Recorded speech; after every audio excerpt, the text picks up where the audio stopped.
Bonjour à toutes et à tous, j'espère que vous allez bien. C'est avec plaisir que je vous retrouve aujourd'hui pour cette nouvelle vidéo et nouveau résumé de l'étape 4 du Giro 2019, une étape de 235 km à laquelle on a eu lieu aujourd'hui, une étape de type vallonné avec une arrivée en côte, une arrivée avec une petite ascension assez sèche qui supposait plusieurs scénarios, soit un sprint avec un sprinter qui passe bien les bosses, ou tout simplement une échappée qui irait au bout, ou un leader qui s'imposerait par ses qualités et ses aptitudes de grimpeur. Le scénario a donc laissé partir une échappée de trois coureurs italiens de petites équipes invitées sur le Giro 2019.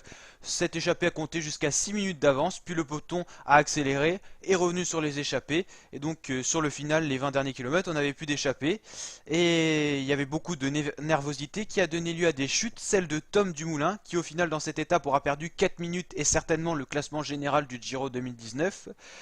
Beaucoup de nervosité et au pied de l'ascension finale on a une attaque à 300 mètres de l'arrivée de Richard Carapaz, le Colombien de la formation Movistar, qui s'est donc imposé sur cette étape.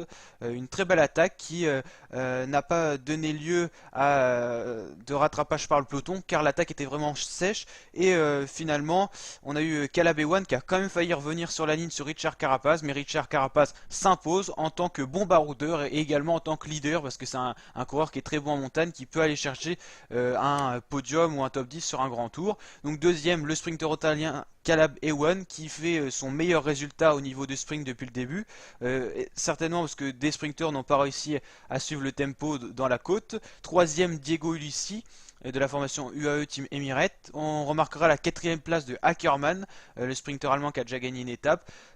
Cinquième, le premier français Florian Sénéchal. Sixième, Primoz Roglic, solide maillot rose, très en forme. Septième, Valerio Conti, baroudeur et grimpeur de UAE. Huitième, Angel Lopez. Neuvième, Arnaud Démare. Dixième, Simon Yates. Onzième, Rafal Majka. Douzième, Mollema. Donc dans les favoris qui ont perdu du temps, on va regarder un petit peu en détail.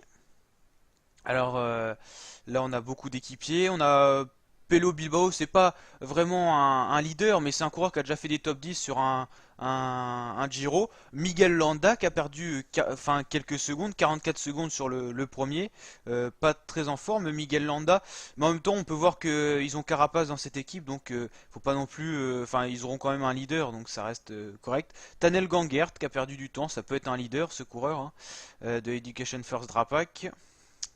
Après au niveau, on va voir forcément Tom Dumoulin. Ben O'Connor de Team Dimension Data, ça peut être le leader de cette équipe qui n'a pas de coureur vraiment en général. Bon, c'est pas des gros leaders à part Landa quand même.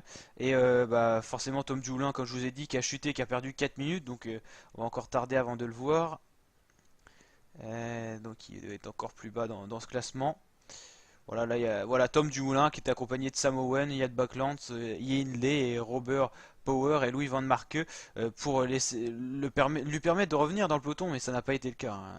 La chute, il s'est fait très mal au genou, à savoir s'il sera partant demain au départ de l'étape. Le voilà en témoignage de cette étape et de sa chute, mais c'est vrai qu'il a quand même eu un gros coup, un gros choc au genou, donc c'est pas sûr qu'il reparte demain hein. Voilà. Et donc n'hésitez pas à liker cette vidéo si elle vous a plu et à vous abonner pour d'autres vidéos de ce genre. Ciao la team, ciao les fratés.